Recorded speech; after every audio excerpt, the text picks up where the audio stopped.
Today, I'll show you how to create an awesome cloning effect for your music videos using Filmora's built-in effect. Let's get started. First, import your video into the timeline. Now, head over to the effects panel and search for human clone chinning. This effect is perfect for adding a trippy duplicate look to your video. Now, you can drag and drop this effect directly onto your video or place it above the video on a new track. I'm applying it above the video because I only want a specific portion of the clip to have this effect. Once added, you can clearly see that this is how the effect is applied. Now, click on the effect and go to the right side editing panel.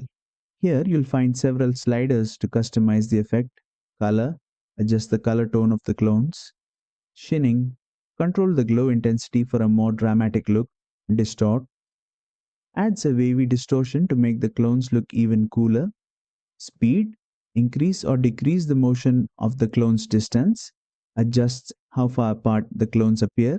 Play around with these settings until you get the perfect look for your video.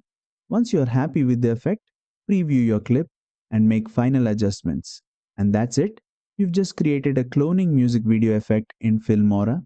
This works great for music videos, dance edits, or any creative project. If you found this tutorial helpful, like, share, and subscribe for more Filmora tips.